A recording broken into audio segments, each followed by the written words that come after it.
Há momentos na história em que o silêncio falou mais alto do que qualquer exército, e um deles aconteceu em 1502. Nicolau Maquiavel, o homem cujas ideias ainda fazem reis tremerem, entrou em uma sala para encontrar César Borgia. Ele esperava argumentos, diplomacia, talvez ameaças. Em vez disso, encontrou o silêncio. Borgia não explicou seus motivos, não justificou seus crimes, não buscou a aprovação daquele que o observava. Naquela quietude gelada, Maquiavel compreendeu algo que poucos homens conseguem aceitar. A fala é muitas vezes o último recurso dos fracos. Enquanto você gasta energia tentando provar seu valor, explicando suas intenções, implorando para ser compreendido, em vez disso, você sinaliza ao mundo que é inofensivo. O poder real não grita. Ele dobra a gravidade ao seu redor, até que os outros não tenham escolha a não ser orbitar sua presença. Vivemos em uma era de exposição desesperada, onde o excesso de transparência tornou as pessoas previsíveis. E o previsível é descartável. Hoje, a arquitetura da sua submissão termina. Existe uma lei fundamental da existência que raramente é ensinada. O valor não é uma propriedade do que você é. É uma percepção criada pela dificuldade de te possuir. O ar que você respira é vital, mas você não o admira, porque ele é abundante. Você se tornou o oxigênio na vida das pessoas. Útil, presente, garantido. E, por isso, invisível. A arquitetura do desejo começa quando você deixa de ser um recurso público e passa a ser um evento raro. César Borgia nunca entregava o quadro completo. Ele oferecia fragmentos, frases suspensas, silêncios longos demais. O cérebro humano odeia o inacabado. Chamamos isso de efeito Zeigarnik. Aquilo que não se conclui ocupa a mente. Se você quer que pensem em você, não dê respostas. Dê perguntas das quais não consigam fugir. A súplica é suicídio biológico. O rei não pede respeito. Ele vive de tal forma que o desrespeito se torna um erro fatal. O poder nasce da disposição de caminhar sozinho. Aquilo que é fácil de obter é impossível de valorizar. Quando você é fácil de encontrar, fácil de agradar, fácil de convencer, você se torna descartável. Existe um último nível. Não usar o silêncio, mas se tornar o silêncio. O homem que não precisa ser compreendido não pode ser controlado. Ele não explica. Ele executa. Ele não reage. Ele decide. O silêncio da carência soa como abandono.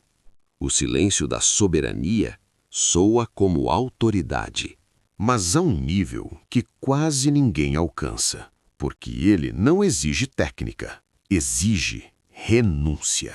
Até aqui, você aprendeu a retirar-se, a calar, a impor atrito, a não suplicar, a não se explicar.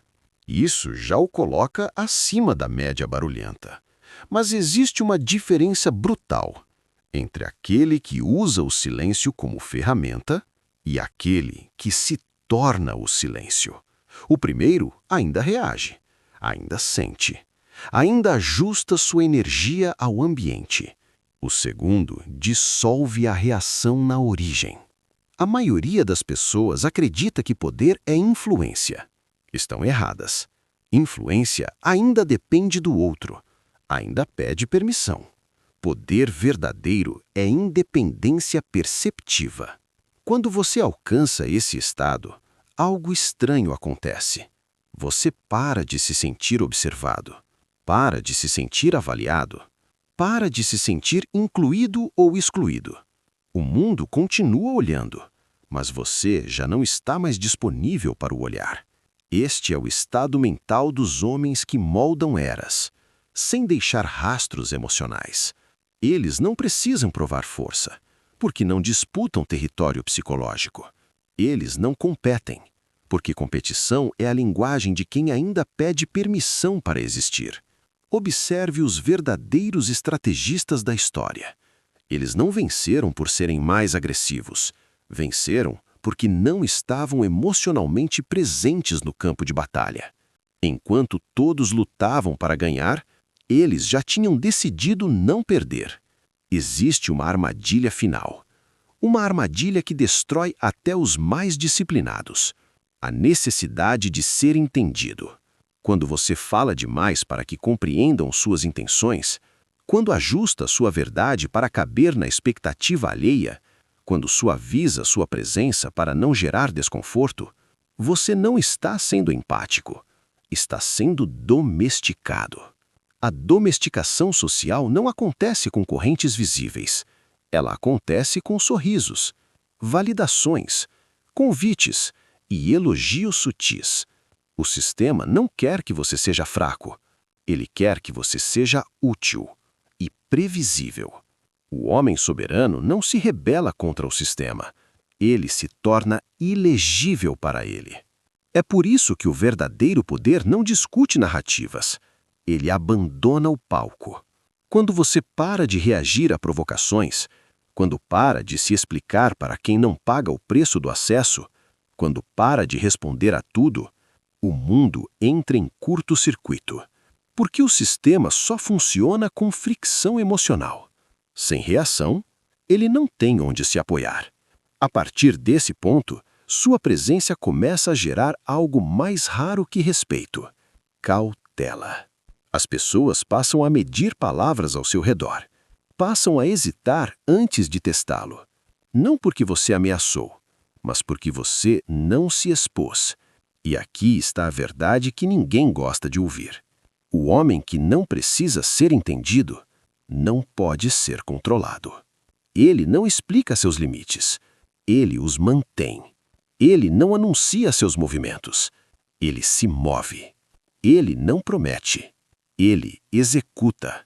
Esse estado exige um preço alto: solidão seletiva, silêncio prolongado e a morte definitiva do personagem social.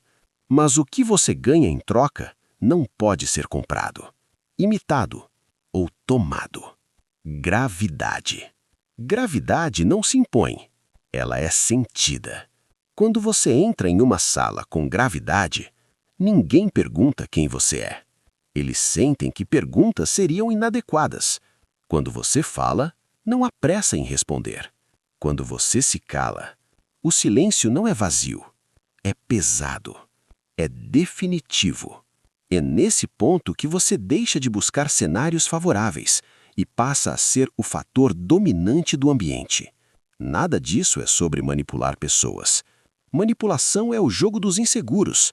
Isso é sobre retirar-se da economia emocional, onde todos estão desesperados por atenção, validação, pertencimento.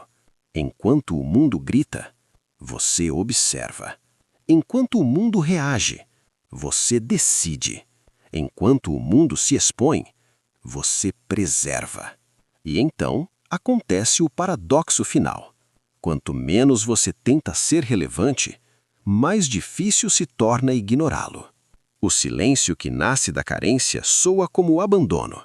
O silêncio que nasce da soberania soa como poder. Mas há algo que acontece depois que a gravidade se instala.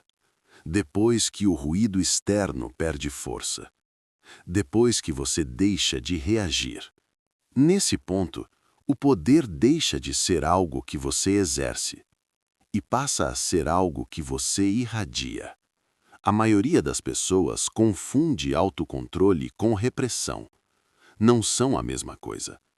Repressão é medo de sentir. Autocontrole é soberania sobre o que sente. O homem soberano não elimina emoções. Ele as governa. Ele decide quais atravessam a fronteira da ação. Aqui entra um princípio pouco compreendido da parapsicologia aplicada. A coerência interna gera campo, e campo gera influência silenciosa. Quando pensamento, emoção e ação caminham na mesma direção, você se torna previsível apenas para si mesmo e ilegível para o mundo. Esse alinhamento cria uma presença que antecede a palavra. As pessoas sentem antes de entender e respeitam antes de justificar. Todas as culturas antigas sabiam disso. Xamãs, sacerdotes e estrategistas. Eles não convenciam, eles alteravam o estado do ambiente. O silêncio soberano não é ausência, é densidade, é informação comprimida. Quanto menos você explica, mais o outro projeta. E projeção é a matéria-prima da autoridade simbólica. As pessoas não seguem fatos, seguem significados. Quando você se explica demais, você destrói o espaço onde o significado nasce. Por isso, o homem soberano fala por blocos, não por justificativas. Ele afirma e permite que o mundo se reorganize ao redor da afirmação. Existe um desconforto inicial nesse estágio, um vazio, um silêncio interno. A maioria recua aqui, porque confunde vazio com perda. Mas o vazio é espaço, espaço para que algo maior se forme. O ruído constante da validação externa impedia você de ouvir a própria autoridade. Quando o barulho cessa, a direção aparece. Nesse ponto, decisões se tornam simples. Não fáceis, mas simples. Porque você não decide mais para agradar. Decide para manter coerência. Coerência é a linguagem do poder duradouro. A maioria dos conflitos humanos nasce de incoerência interna. A pessoa diz uma coisa, deseja outra e age de uma terceira forma. Isso fragmenta a presença. O homem soberano elimina essa fragmentação. Ele se torna inteiro. E o inteiro pesa. Quando você entra em um ambiente com integridade total, as pessoas sentem um limite invisível. Não sabem explicar, mas ajustam o comportamento. É aqui que nasce o respeito silencioso. Não o respeito performático, mas o instintivo. Você percebe isso quando as interrupções diminuem, as provocações cessam e as palavras passam a ser escolhidas. Nada disso exige ameaça, apenas presença íntegra. Esse é o ponto onde você deixa de ser reativo ao mundo e o mundo passa a reagir a você. Aqui o tempo também muda. Você não sente urgência, sente prioridade. Urgência é ansiedade disfarçada. Prioridade é clareza.